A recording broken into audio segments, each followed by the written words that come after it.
ഇന്ന് വിഴിഞ്ഞം തുറമുഖത്തിൻ്റെ കമ്മീഷനിങ് ഡേറ്റാണ്. പ്രധാനമന്ത്രി വന്നു കമ്മീഷൻ ചെയ്തു. പക്ഷേ ഒരു കാര്യം ഇതിൻ്റെ അകത്ത് ഒളിഞ്ഞും തെളിഞ്ഞു നിൽപ്പുണ്ട്. ഈ വിഴിഞ്ഞുമായിട്ട് ബന്ധപ്പെട്ട് തന്നെ മകൾ വീണ വിജയനും ഭാര്യയും ചെറുമകനും അടക്കം വിഴിഞ്ഞത്തിൻ്റെ നിർണായക യുഗത്തിലിരിക്കുക. വിഴിഞ്ഞം പോർട്ടിൻ്റെ പ്രധാനപ്പെട്ട ബർത്ത് അടക്കമുള്ള പ്രദേശങ്ങൾ, പുലിമുട്ട് ബർത്ത് അടക്കമുള്ള പ്രദേശങ്ങളിലേക്ക് സന്ദർശനം നടത്തുക. ഇങ്ങനെ ഇത് ശരിയായിട്ടുള്ള രീതിയാണ്. പ്രത്യേകിച്ച് ഒരു കേസിൽ പ്രതിയായിട്ടുള്ള കുറ്റാരോപിതയായിട്ടുള്ള ഒരു സ്ത്രീ വീണ വിജയൻ ഇങ്ങനെ വരുമ്പോൾ കുടുംബവാഴ്ചയ്ക്കും മക്കൾ രാഷ്ട്രീയത്തിനൊക്കെ എതിരായിട്ട് ചിന്തിക്കേണ്ട ഇടതുപക്ഷത്തു നിന്ന് കൂടിയാണ് ഇത് ഉണ്ടാകുന്നതെന്ന് പറയുമ്പോഴത്തേക്കും ഒരു ഗുരുതര സ്വഭാവം അതിനില്ലേ? ഞാൻ അതിലപ്പുറം ഇതൊരു ഔദ്യോഗികമായ, അതായത് പ്രധാനമന്ത്രി ഉദ്ഘാടനം ചെയ്യാൻ വരുന്നതിൻ്റെ ഭാഗമായിട്ട് ഔദ്യോഗികമായി അതിൻ്റെ സുരക്ഷ അടക്കം, അതിൻ്റെ പണി പൂർത്തീകരണത്തിൻ്റെ കാര്യങ്ങളടക്കം പരിശോധിക്കാനാണ് മുഖ്യമന്ത്രി അവിടെ പോകുന്നത്. അതിലൊരു കാരണവശാലും ഭാര്യ പോലും അടിപ്പിക്കാൻ പാടില്ല. അത് ആര് ചെയ്യുന്നതാണ്? നമുക്കിപ്പോൾ ഇടതുപക്ഷ സർക്കാർ എന്ന നിലയിലോ വലതുപക്ഷ സർക്കാർ എന്ന രീതിയിലോ എ എന്നോ ബി എന്നുള്ള രീതിയിലല്ല. അതിൻ്റെ പ്രോട്ടോക്കോൾ അനുസരിച്ച് അവിടെ ഇത്തരം ഔദ്യോഗികമായിട്ടുള്ള ആളുകളല്ലാതെ വേറെ ആളുകൾ ഉണ്ടാകാൻ പാടില്ല. അവിടേക്ക് പ്രത്യേകിച്ച് ഒരു ആരോപണ വിധേയയായിട്ട് നിൽക്കുന്ന, ആരോപിക്കപ്പെട്ടിരിക്കുകയാണെന്ന് മാത്രം പറഞ്ഞാലും അതിൻ്റെ ഒരു അന്വേഷണമൊക്കെ നടക്കല്ലേ. ആ അന്വേഷണം നടക്കുന്നതിൻ്റെ ഇടയിൽ അദാനിയുടെ ഒരു പ്രൊജക്റ്റിൽ വീണ വിജയൻ പോലുള്ള ഈ ആരോപണ വിധേയമായിട്ടുള്ള പെൺകുട്ടിയെ കൊണ്ടിരുത്തി, കൊച്ചുമകനെ കൊണ്ടിരുത്തി എന്ന് പറയുന്നത് ശരിയല്ല എന്നതാണ് എൻ്റെ അഭിപ്രായം. ശരിയല്ല. കാരണം ഇപ്പോൾ ഇടതുപക്ഷത്ത് നിൽക്കുന്ന CPM-കാരായിട്ടുള്ള ആളുകളെ സംബന്ധിച്ച് അവർ പറയുന്നുണ്ട്, നേരത്തെ AK ആൻ്റണിയുടെ കാലത്ത്, ഇവിടെയല്ല, ഏതോ ഒരു എന്തോ പ്രതിരോധ മന്ത്രിയായിരുന്ന സമയത്ത് അയാളുടെ ഭാര്യയെ അവിടെ കൊണ്ടുപോയി. അതുകൊണ്ട് നമ്മൾക്കിത് ചെയ്യാമോ? അതുകൊണ്ട് ഇടതുപക്ഷത്തിന് അത് ചെയ്യാമോ? അതുമാത്രമല്ല, ഇടതുപക്ഷത്തിന് ചെയ്യുമ്പോൾ ഭാര്യ പോലുമല്ല, മകള് ഇപ്പം എല്ലാവർക്കും ഇവരിപ്പോൾ പറയണ കാര്യം, കുറ്റം തെളിയിക്കട്ടെ, കൊടുത്ത സേവനത്തിനാണ് കാശ് വാങ്ങിയത്. എന്താണ് ആരോപണം? ഒരു എക്കണോമിക് ഒഫൻസ്, സാമ്പത്തിക കുറ്റ ആരോപണമാണ് ആ സ്ത്രീക്കെതിരായിട്ടുണ്ടായിരിക്കുന്നത്. അവരെയും കൊണ്ട് അദാനി എന്ന് പറയുന്ന ഇന്ന് രാജ്യത്തെ മുഴുവനും സാമ്പത്തിക ക്രമക്കേടിൻ്റെ ഉസ്താദായിട്ട് നിൽക്കുന്ന, BJP സർക്കാരിനെ താങ്ങിക്കൊണ്ട് നിൽക്കുന്ന, BJP സർക്കാരുമായി ബന്ധപ്പെട്ടുകൊണ്ട് രാജ്യത്തെ മുഴുവൻ തുറമുഖങ്ങളും കൈയടക്കാനായിട്ട് ശ്രമിക്കുന്ന, ഒന്നോ രണ്ടോ തുറമുഖം ഒഴിച്ച് ബാക്കിയെല്ലാം ഇപ്പോൾ അദാനിയുടെയാണ്. പിന്നെ അവിടെ മയക്കുമരുന്നടക്കം വരാനായിട്ടുള്ള ഇല്ലീഗലായിട്ടുള്ള ട്രാൻസ്പോർട്ടേഷന് സാധ്യതയുണ്ട് ഇത്തരം പോർട്ടുകളിൽ നിന്ന് വിലയിരുത്തലുള്ള പ്രസ്ഥാനമാണ് ഇടതുപക്ഷം. ഇടതുപക്ഷം എന്തുകൊണ്ടാണ് VS അച്യുതാനന്ദൻ്റെ കാലത്ത് അദാനിക്ക് കൊടുക്കാതിരുന്നത്? VS അച്യുതാനന്ദൻ്റെ കാലത്ത് മാത്രമല്ല, മറ്റേ കരുണാകരൻ്റെ കാലത്ത് തുടങ്ങിയത് വിഴിഞ്ഞം പദ്ധതിക്ക് വേണ്ടിയുള്ള ശ്രമം.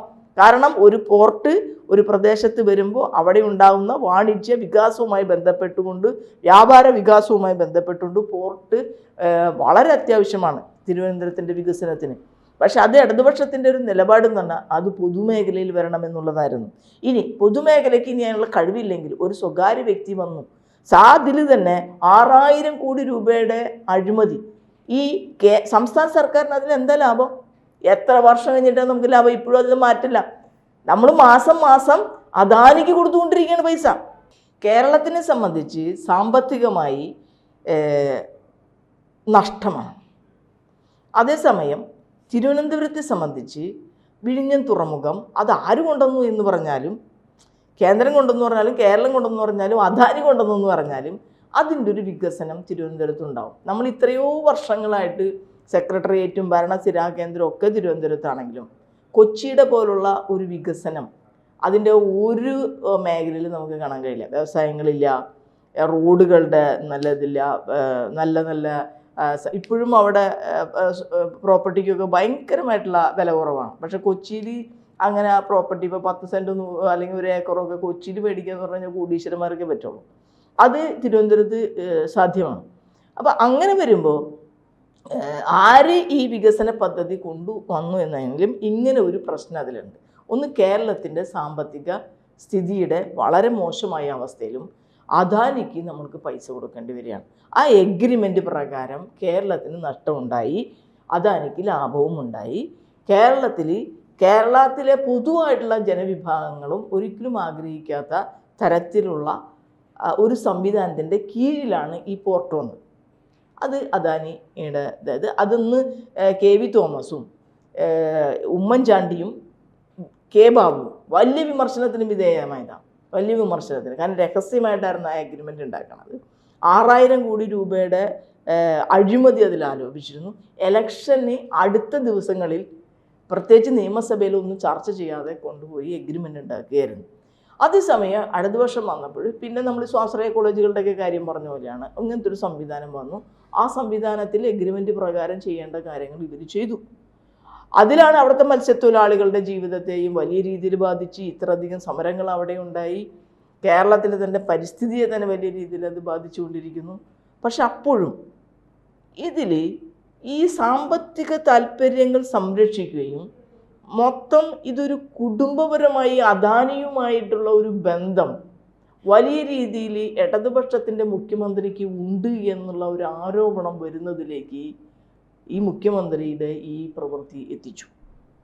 അതായത് ഒന്ന് സാമ്പത്തിക കുറ്റാരോപണത്തിൻ്റെ ഭാഗമായിട്ടുള്ള കുറ്റാരോപണം തന്നെയാണെന്ന് തന്നെയാണ് ഞാൻ പറഞ്ഞത്. അതായത് കുറ്റം തെളിഞ്ഞിട്ടില്ലല്ലോ, അതിൻ്റെ ഒരു കേസ് നിലനിൽക്കുന്നു. നമ്മൾക്ക് ഇടതുപക്ഷത്ത് നിൽക്കുന്ന ആളുകളെ സംബന്ധിച്ച് പ്രധാനമന്ത്രി നരേന്ദ്രമോദിയും അദാനിയും ചേട്ടനനിയനാണെന്ന് ഞങ്ങളുടെ വിമർശനം പൊതുവായിട്ട്.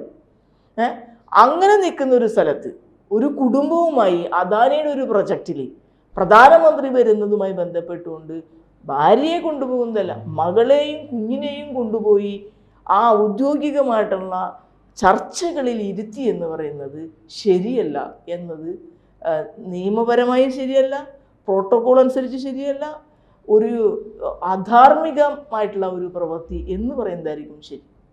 അതായത് ദിവ്യ സയ്യർ, അതായത് ഈ പറയുന്ന വിസിൽ എന്ന് പറയുന്ന വിഴിഞ്ഞം സീ പോർട്ട് ലിമിറ്റഡിൻ്റെ MD ആയിട്ടുള്ള ദിവ്യ സയ്യർ ഒരു IAS കാരിയാണ്, കളക്ടറായിരുന്ന ആളാണ്. അപ്പോൾ അവരുടെ ചുമതലയിലുള്ള ഒരു പരിപാടിയാണ്, അവർ അതിൻ്റെ ഒരു നിർണായക യോഗമാണ്. അത് എക്സ്പ്ലെയിൻ ചെയ്യാണ് എന്തൊക്കെയാണ് വിഴിഞ്ഞം പോർട്ട്. ആ എക്സ്പ്ലെയിൻ ചെയ്ത കാര്യങ്ങൾ എന്തൊക്കെയാണെന്ന് ഇതുവരെ വെളിയിൽ പോലും വന്നിട്ടില്ല. അതാണ് അതിൻ്റെ ഗൗരവം. എനിക്ക് ഏറ്റവും വലിയ അത്ഭുതമായിട്ട് തോന്നുന്നത് അതാണ്.